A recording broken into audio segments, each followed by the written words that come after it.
Bismillahirrahmanirrahim. Assalamualaikum warahmatullahi wabarakatuh. Waalaikumsalam warahmatullahi wabarakatuh.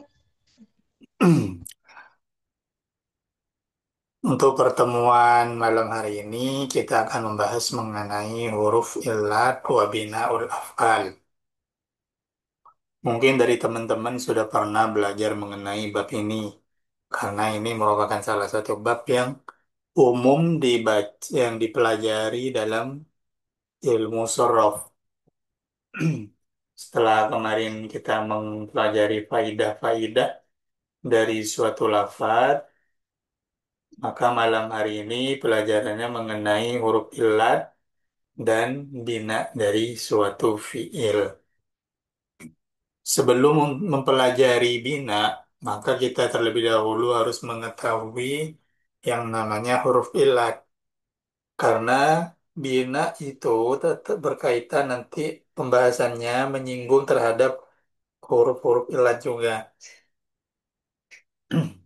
Hurufu wayin hiya huruful illati wal maddu thumma al-lainu waz ziyadah. Waw, alif dan iya itu dalam istilah sorof disebut. Jadi waw, alif, iya ini memiliki beberapa istilah dalam ilmu sorof. Yang pertama adalah huruf illat. Kemudian dalam bisa disebut huruf mad. Huruf mad ini juga biasa dipakai dalam pembahas ilmu tajwid. Waw, alif, iya ini dalam ilmu tajwid juga kadang disebut huruf mad. Kemudian ada huruf len. Huruf len ini sama juga pembahasan di dalam ilmu tajwid itu juga pada pembahasan huruf len. Yang terakhir namanya disebut huruf ziyadah. Sebagaimana yang kemarin kita pelajari dalam contoh waisan hal tanam, di situ juga terdapat huruf waw, alif dan ya. Makanya huruf alif, waw dan ya ini juga disebut sebagai huruf ziyadah.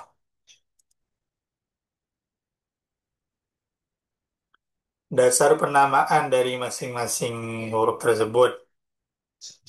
Pertama dinamakan huruf illat. Kenapa dinamakan illat? Karena huruf alif waw ya itu bisa disebut sebagai illat atau artinya penyakit. Karena banyaknya perubahan ketika kemasukan huruf-huruf tersebut. Perubahan dari asal kalimat, baik perubahannya itu berupa pengurangan lafaz atau penambahan lafaz atau penggantian lafaz. Makanya disebut huruf illat. Kemudian disebut huruf mad, waw alif iya itu disebut huruf mad dengan syarat huruf illat sukun dan harokat sebelumnya bersesuaian.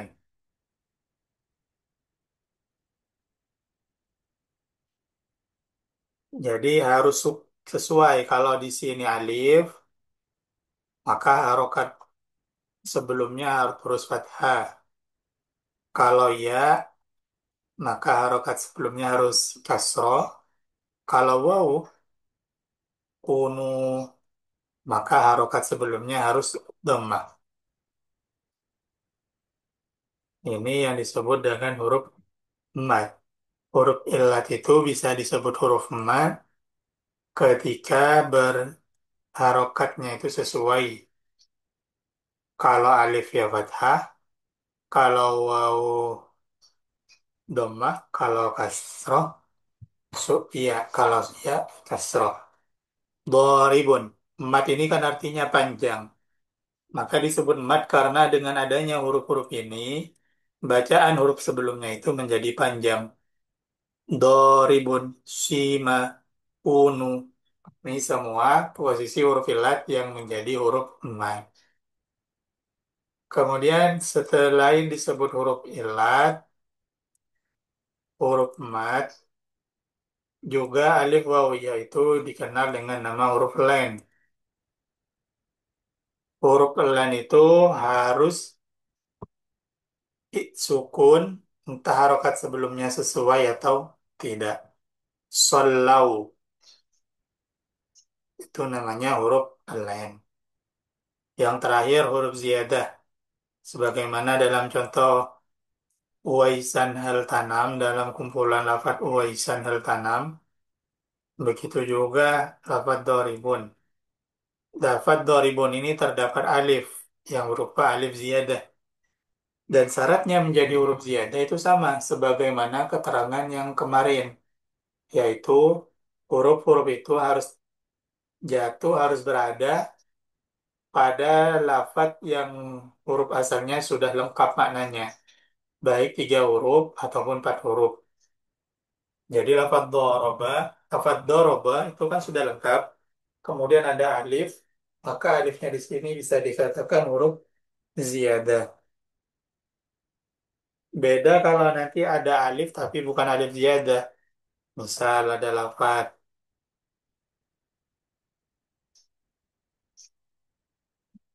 karena lafaz kana ini meskipun bukan dinamakan huruf ziyadah karena kana ini alifnya bukan alif tambahan melainkan alif asli, alif perubahan dari lafaz kana. Beda dengan lafaz doribun. Itu beberapa alasan kenapa waw alifiyah itu memiliki beragam nama yang berbeda. Ada ilat, ada mat, ada len, ada ziyadah.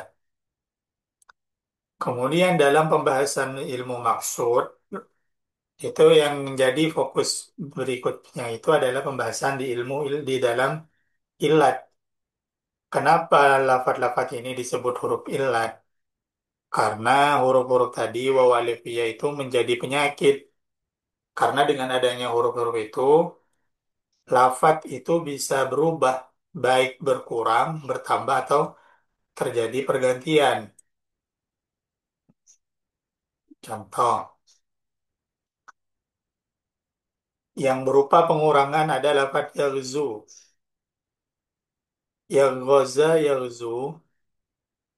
Yaghzu ini suatu saat akan berubah, akan berkurang, akan dibuang. Karena yaghzu ini bukan huruf asal.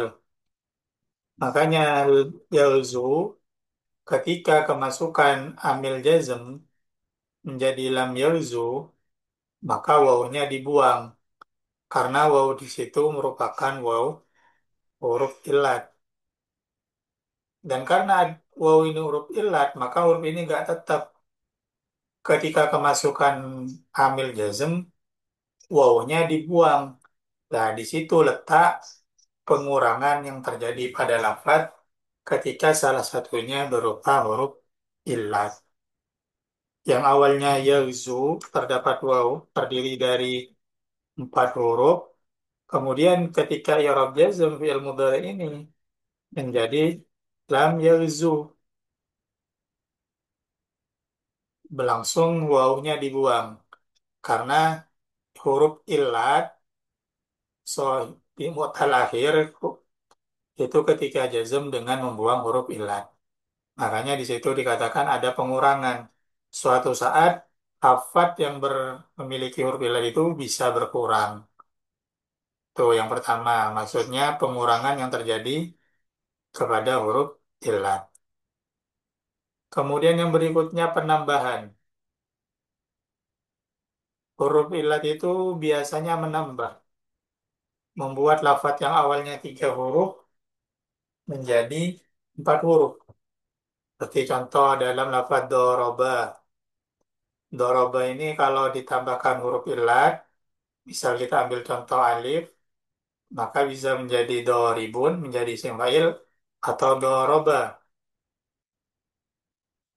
Kalau doroba,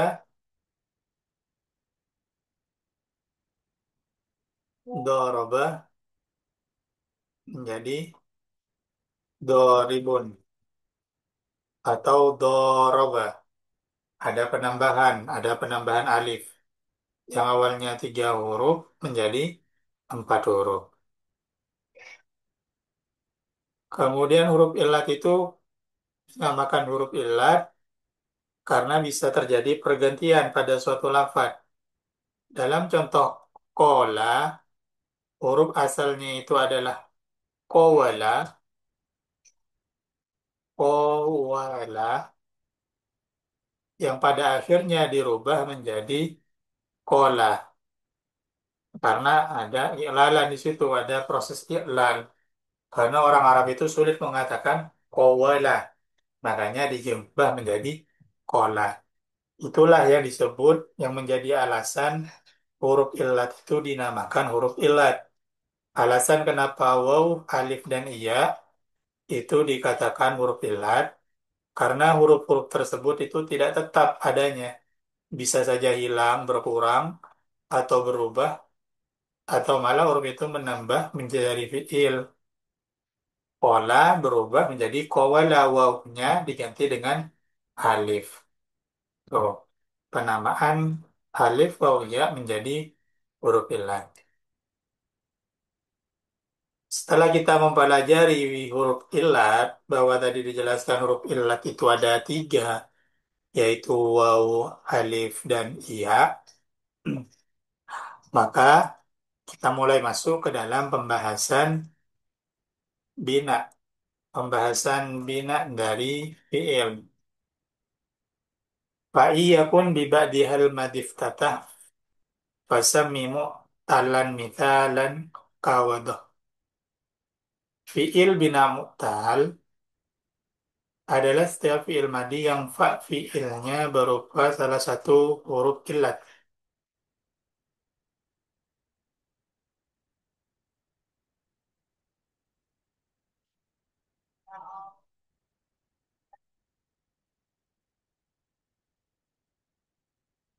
Setiap fi'il madi yang salah satu hurufnya berupa huruf illat, baik waw,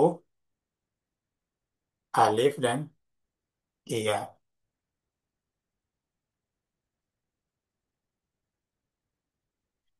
Ini namanya fi'il mu'tal. Fi'il bina mu'tal adalah fi'il yang salah satu hurufnya berupa huruf illat. Jadi kalau ada fi'il misal mu'talid sendiri itu kan terbagi menjadi tiga kan ya. Ada namanya mu'tal waw, ada mu'tal fa, mu'tal ain, mu'tal lam. Jadi misal nanti ada di tengah,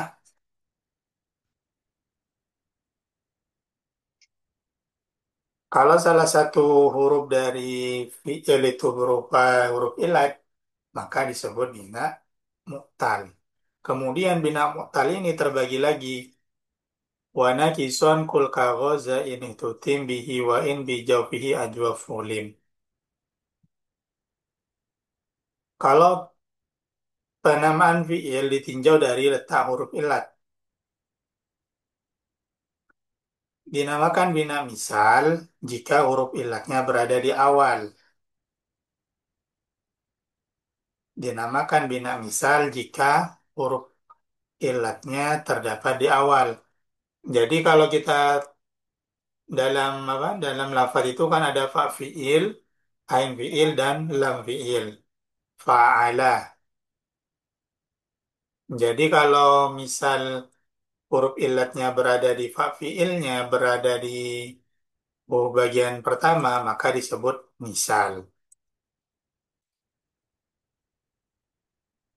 Misal itu terbagi dua. Kalau huruf illatnya berupa waw, seperti contoh wa doa, maka ini disebut misal wawi.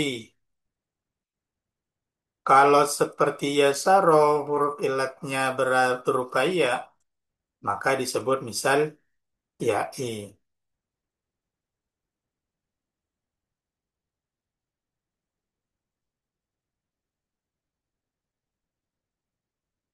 Jadi bina itu, ya bina mutal itu ada tiga.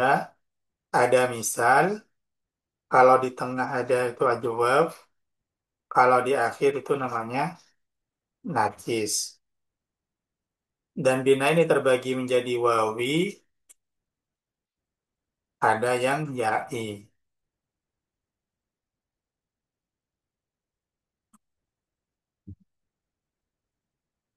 Kembali lagi, kalau bina misal itu berada di awal atau fi'il. Kalau berada di fi'il, maka disebut bina misal. Kemudian bina ajwaf itu adalah huruf ilat yang berada di tengah. Kalau tengah itu berarti ada di ain fi'il, fa'ala ain fi'il. Seperti contoh ba'a asalnya adalah baya'a, kola asalnya adalah qawala. Sebagaimana di dalam bina misal, bina ajwaf juga terbagi menjadi dua. Ada ajwaf wawi, juga ada ajwaf ya'i. Ajwaf wawi ketika huruf ilatnya berupa waw, contoh kola, maka ini disebut ajwaf wawi. Kalau huruf ilatnya berupa iya, seperti ba'a, aslu baya'a, maka disebut dengan ajwaf ya'i. Ajwaf artinya huruf ilatnya di tengah, ya'i atau wawi, karena huruf ilatnya berupa waw atau iya. Kemudian yang ketiga dari bina mu'tal, itu ada namanya bina nakis. Bina nakis itu berarti huruf ilatnya berada di akhir lafaz, atau kita menyebutnya berada di lam fiilnya. Baka asalnya bakaya, hoza asalnya hozawa. Cuma terdapat perubahan, dirubah jadi alif semua. Kalau nakisnya itu berupa ya, contoh baka, maka ini disebut bina nakis yai. Kalau berupa wawu,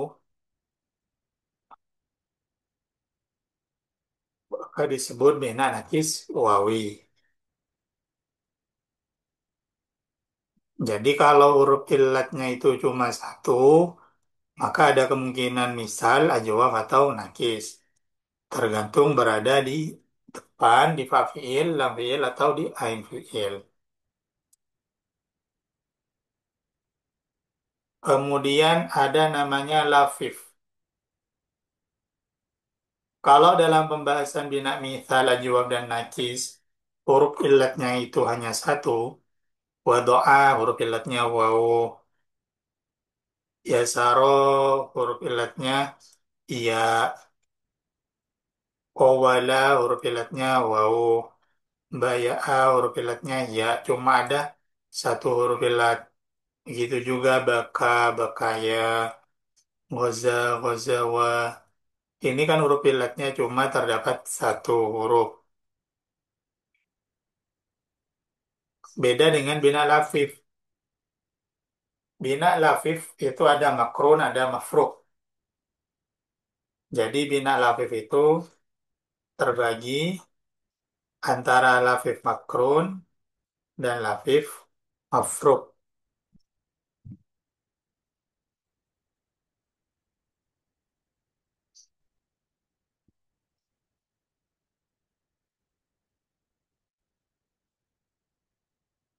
Bina lafif wabi lafifin diktironi sammi'in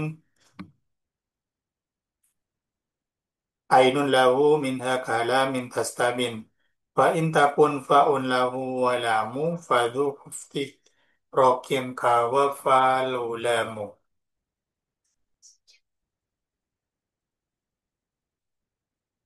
Bina lafif makrun itu huruf ilatnya berada pada ain dan lam fiil.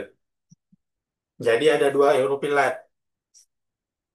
Yang namanya lafif itu berarti ada dua huruf ilat dalam suatu lafaz.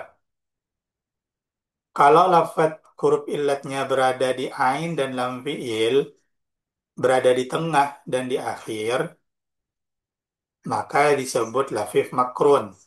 Contohnya kowiyah. Kowiyah ini terdapat dua huruf illat, ada waw sama ya. Syawa, maka ini disebut lafif makrun. Makrun sendiri secara bahasa itu kan artinya adalah bersamaan, berbarengan. Maka disebut makrun karena dua huruf illatnya itu bergandengan, bersamaan, bersebelahan. Makanya disebut dengan lafif makrun. Kemudian lafif mafruk itu berarti ada dua huruf illat hanya saja terpisah. Yang satu ada di fa fiil, yang satu ada di lam fiilnya. Maka itu disebut dengan lafif mafruk atau terpisah. Contohnya wako,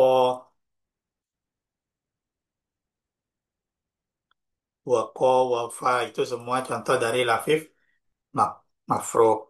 Karena huruf illatnya itu berpisah, tidak berada di ain dan lam, melainkan di fa dan lam.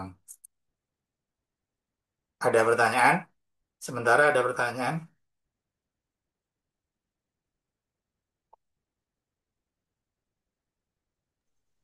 Insyaallah udah paham.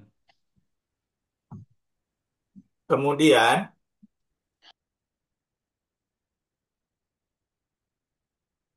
kalau tadi sudah dijelaskan mengenai fiil yang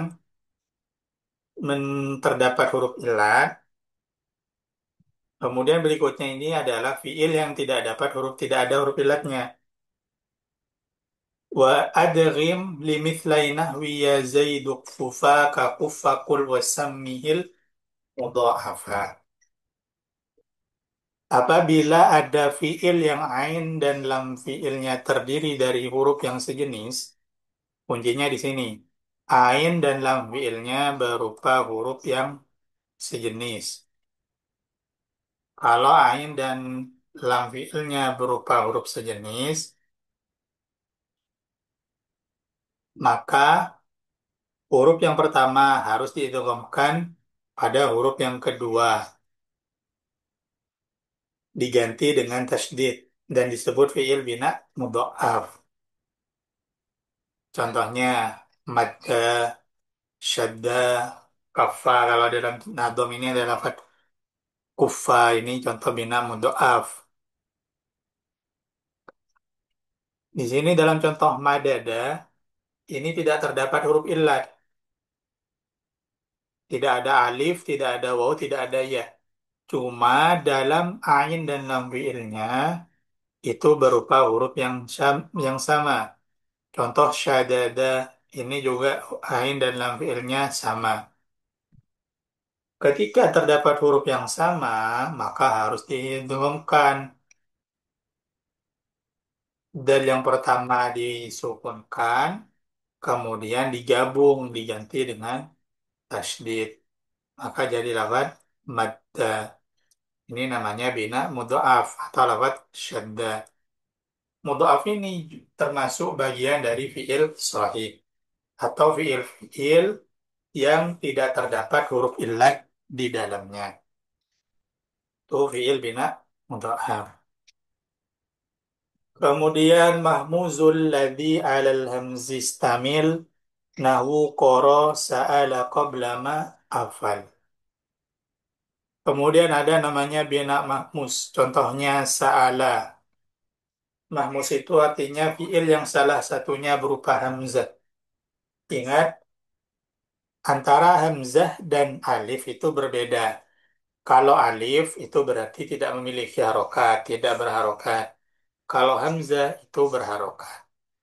Jadi dalam bina mahmus itu berupa hamzah, bukan alif dari huruf illat. Fiil yang hurufnya itu terdapat hamzah, maka dinamakan bina mahmus. Dan bina mahmus ini terbagi menjadi tiga, tergantung di mana letak hamzahnya. Kalau hamzahnya ada di fa fiil, maka disebut mahmus fa. Contohnya afala. Ini namanya mahmus fa karena fa fiilnya berupa hamzah. Fa afala. Kalau berada di ain fiil, maka disebut mahmus ain. Sa'ala, maka disebut mahmus ain. Kalau di lam fiil, maka mahmus lam. Qoro'a. Ini contoh dari mahmus lam. Sa'ala, afala, dan qoro'a. Dan bina mahmus ini juga bagian dari fiil bina sohih. Terakhir, thumma sohihu ma'adalladzi dzukir taghfir lana rabbi kaman lahu ghufir. Ini salah satu apa ya, balaghah dalam nazam ini memberikan contoh sekaligus mendoakan. Thumma sahih ma'adalladzi dzukir taghfir lana rabbi kaman lahu ghufir. Yang terakhir adalah bina sahih. Bina yang fiil madinya, yang fiil madi yang hurufnya tidak berupa huruf illat, bukan hamzah, serta ain dan lam fiilnya tidak berupa huruf yang sejenis. Itu namanya bina sahih. Seperti lafaz doroba, fataha, dan ghafaro. Ini namanya bina sahih. Karena tidak ada huruf illat, ain dan lam fiilnya bukan huruf yang sama, juga tidak ada hamzah di dalamnya. Jadi kalau secara tabel, kalau kita buat bagan, bina itu terbagi menjadi dua. Ada yang sohih, ada yang mu'tal. Sohih ini ketika tidak ada huruf illat, mu'tal ketika terdapat huruf illat.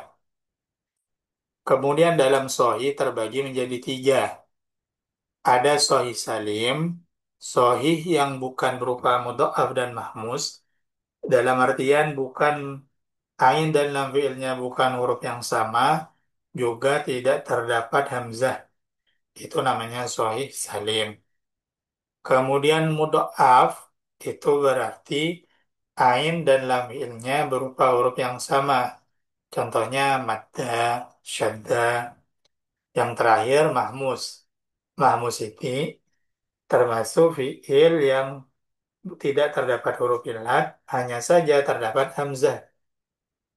Kalau hamzahnya di awal maka mahmus fa, kalau di tengah mahmus ain, terakhir kalau di akhir maka namanya mahmus lam. Berikutnya ada bina mu'tal. Mu'tal itu berarti terdapat huruf illat di dalamnya. Kalau huruf illatnya itu satu, ada kalanya huruf illatnya satu atau dua. Kalau terdapat satu huruf illat, maka dilihat ada di mana. Kalau di depan maka disebut misal. Contohnya yasaro wa doa itu termasuk misal. Kalau di tengah maka dinamakan ajwaf. Contohnya kola asalnya kowala, sona, sawana. Kalau di belakang maka disebut bina nakis. Ada huruf illat satu dan berada di belakang maka disebut bina nakis. Contohnya beka ya beki roza ya Oh, kalau huruf illatnya satu. Kalau huruf illatnya dua, itu bisa lafif makfruk, bisa lafif makrun. Mafruk itu kalau berpisah, seperti wafa, maksudnya berpisah berarti huruf illatnya ada di fa fiil dan di lam fiil. Atau bersamaan disebut lafif makrun, berarti ada di ain fiil dan di lam fiil. Contoh, wafa. Contohnya yang lafif itu ada qawiyya, sawa. Itu contoh dari bina lafif.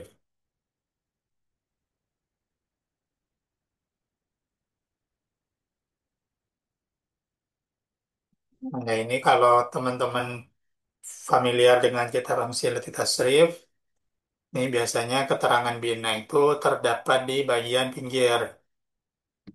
Ini fa'ala sahih. Nasoro juga sahih karena tidak ada huruf illah. Kemudian ada lafadz madda. Itu bentuk yang mudha'af. Ciri-cirinya kalau mudha'af itu berarti terdapat tasdid madda.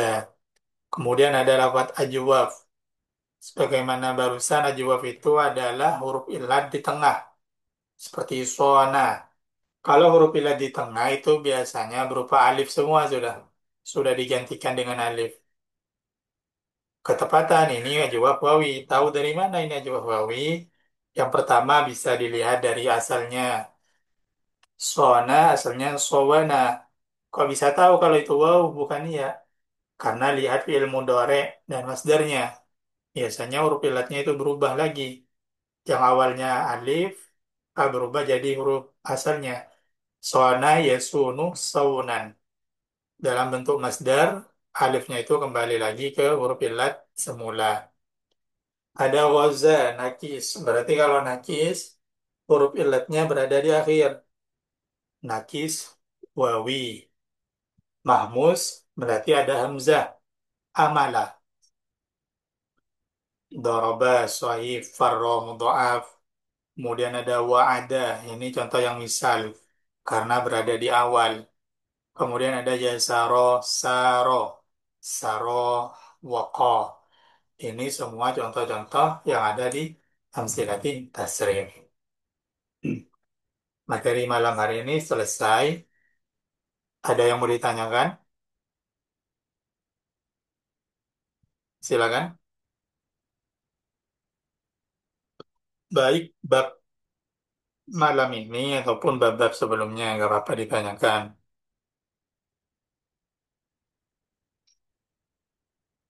Kalau tidak ada, nanti saya coba kasih tugas teman-teman untuk mencari fiil di Al-Quran.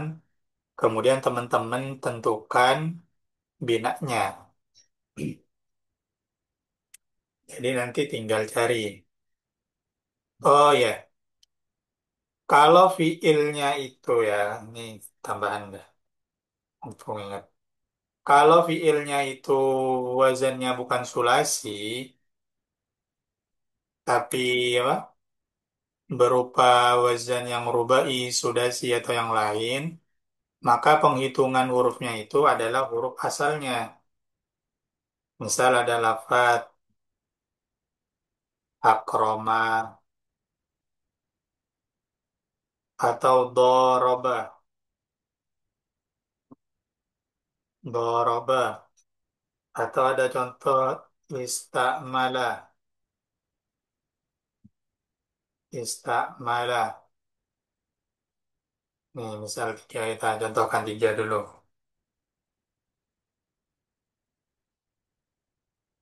Kalau terdapat ada di wazan rubai, humasi atau sudasi, maka yang kita lihat adalah huruf asalnya.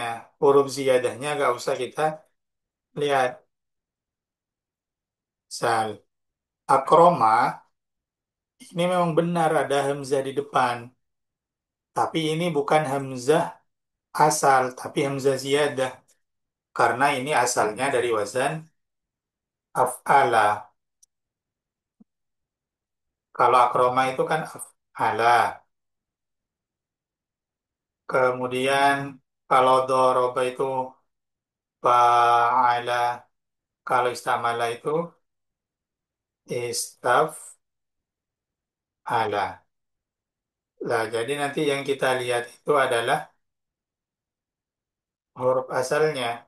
Kalau akroma berarti alifnya ini adalah alif wazan. Maka dalam contoh akroma ini binanya bukan bina mahmus. Bukan karena ini ada hamzah baru kita katakan mahmus. Tapi yang kita lihat adalah huruf pertama ini ka, ro, sama mimnya. Kaf, ro, mim. Huruf-huruf yang sejajar dengan wazan af'ala di fa'ain dan lamnya lafat af'ala. Kaf, ro, mim. Maka kalau dalam contoh akroma ini termasuk wazan termasuk bina yang sohih karena tidak ada huruf illat. Atau dalam wazan doroba. Ini alifnya gak usah dilihat. Alifnya ini alif ziyadah. Maka ini binanya bina sahih juga. Begitu juga istamala. Ini semua ziyadah. Ke depan ini ziyadah. Amala huruf asalnya. Maka juga fi'il yang sahih. Sampai sini ada pertanyaan? Izin bertanya Ustadz, Silakan. terkait fi'il yang rubai, humasi sama sudasi itu sebenarnya apakah betul berasal dari sulasi dulu gitu Ustadz? Gimana itu? Bagus. Fi'il yang rubah ini itu kalau yang rubai gak selamanya itu berasal dari sulasi. Karena kan apa, kalau kita lihat di tasrif, di amsilah itu tasrif, itu kan ada namanya rubai mujarrad, ada yang rubai mazid, ada yang rubai mulhaq. Ini saya tampilkan dulu ya.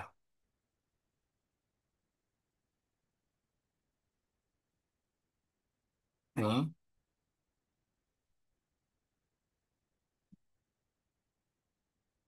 Kalau yang sulasi, sulasi ada tiga ya. Ini ada rubai mujarrad. Rubai mujarrad itu berarti ini huruf asal semua sudah. Fa, la, la ini huruf asal. Kalau rubai mujarrad, judulnya itu rubai mujarrad, wazan fa'lala, berarti ini bukan berasal dari sulasi, bukan berasal dari tiga huruf yang kemudian ditambahi dengan huruf ziyadah. Kalau bab rubai mujarrad, maka hurufnya itu semuanya huruf asal semua. Ini yang kalau rubai mujarrad. Wazan rubai mujarrad itu ada satu, fa'lala. Contohnya terjemah waswasa, was-was itu kan masuk masuk rubai mujarrad.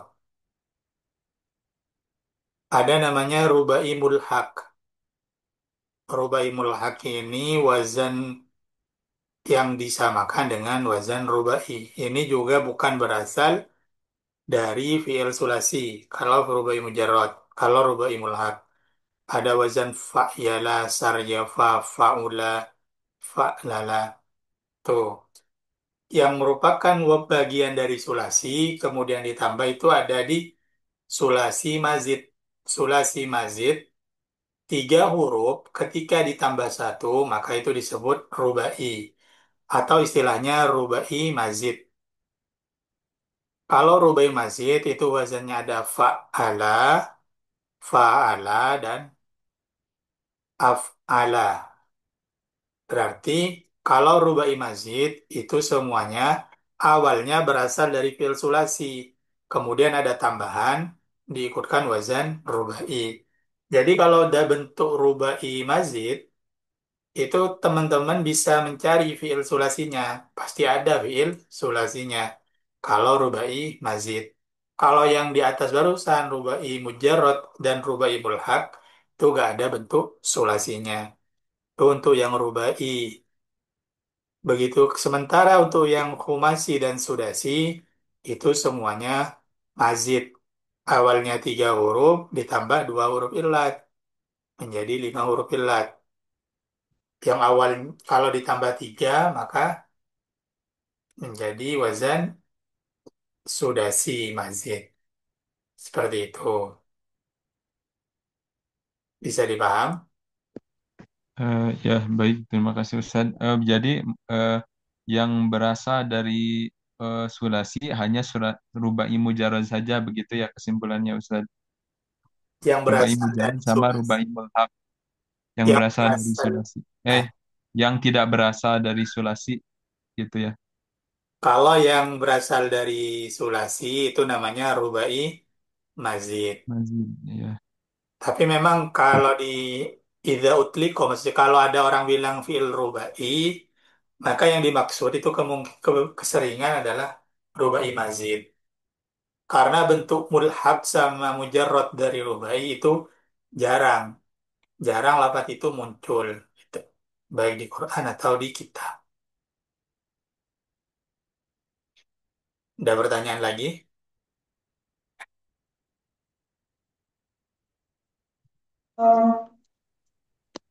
Ya, silakan. Mau bertanya Ustaz, Silakan. kalau cara menentukan bina untuk rubangi mujarrad itu gimana itu? Sama atau berbeda? Kan ada yang wazan fa'lala contohnya itu. Cara menentukannya sama pastolati atau beda? Untuk caranya itu sama saja. Jadi tinggal dilihat wazan pak lalanya. Misal ini kalau kita lihat ya dia di rubai mujarrad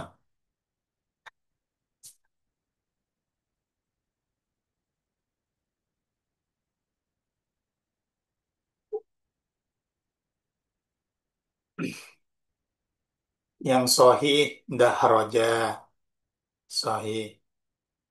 Yang mudhaf waswasa falfala. Ini ada perbedaan dalam penentuan mudhaf.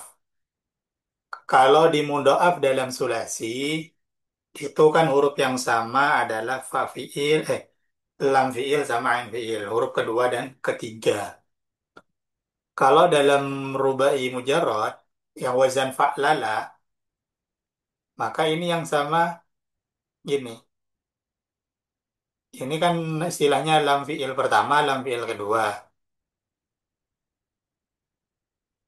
Jadi ain fiilnya sama dengan lam fiil keduanya. Itu namanya mudhaf.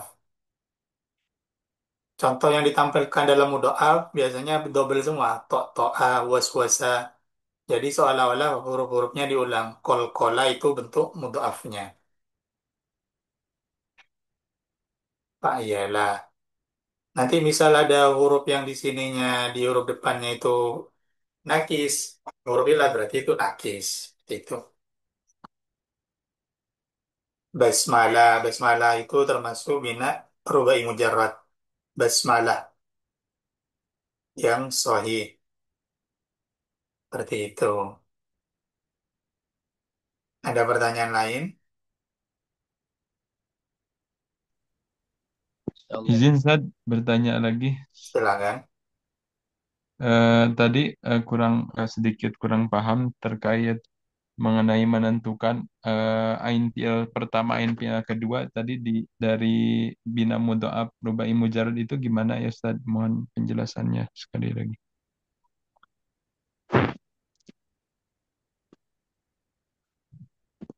Tadi kan Lala ini kan ya. dari kol-kola kan kalau misalkan sulasi kan kayak madda ya Ustaz ya, Iya. madda gitu. Kalau misalkan mudhoaf dari ini kan dari ain pia sama lam pianya sama ya madada gitu. Kalau kol-kola itu gimana cara kita bisa menentukan secara tepat gitu bahwa tahu itu mudhoaf itu seperti apa gitu Ustaz. Ini kalau kita perhatikan contoh yang ada di sini, yang mudhaf itu kan waswasa, kolkola, falfala. Jadi huruf ketiga dan itu sama dengan huruf kedua sama dengan keempat. Huruf pertama sama dengan huruf kedua. Antara ain fiil dan lam fiil kedua sama, fa fiil dengan lam fiil pertama sama. Kan kalau ikut kaidah mudhaf di sulasi, itu kan ain fiil dan lam fiil harus sama. Ternyata bentuk mudhaf dari rubai mujarrad itu ada sedikit perbedaan. Ain dan lam fiilnya juga sama, fa fiil dengan lam fiil pertamanya juga sama. Jadi kalau kita ambil apa lebih mudahnya, itu cuma terdiri dari dua huruf yang diulang-ulang gitu kayaknya. Seperti contoh, to'a, to hamzah, to dan hamzah. Was-wasa. Jadi gak ada tasdid. Kalau di mudhaf sulasi kan tandanya di tasdidnya. Kalau di sini berarti ketika ada pengulangan huruf, kol, kola, kof, lam, kof, dan lam. Itu bisa berarti mudhaf dalam rubai mujarrad. Bisa dipaham? Baik Ustaz, terima kasih. Syukron. Ya, yang lain ada yang mau tanyakan lagi? Nanti saya kasih tugasnya ya. Kalau ada waktu bisa dikerjakan terbit seperti biasa, teman-teman kirim di grup. Tinggal cari nanti di Al-Quran, fiil, entah itu sulasi, rubai atau sudasi, terserah. Kemudian nanti ditentukan itu bina apa. Nggak usah banyak-banyak, cukup cari 5 saja. Bisa dipaham? Insyaallah paham Ustaz. Kalau gitu, saya akhiri pertemuan malam hari ini. Semoga bisa paham semua. Sekian dari saya. Assalamualaikum warahmatullahi wabarakatuh. Waalaikumsalam Waalaikumsalam. warahmatullahi wabarakatuh. Syukran Ustaz. Syukran Ustaz.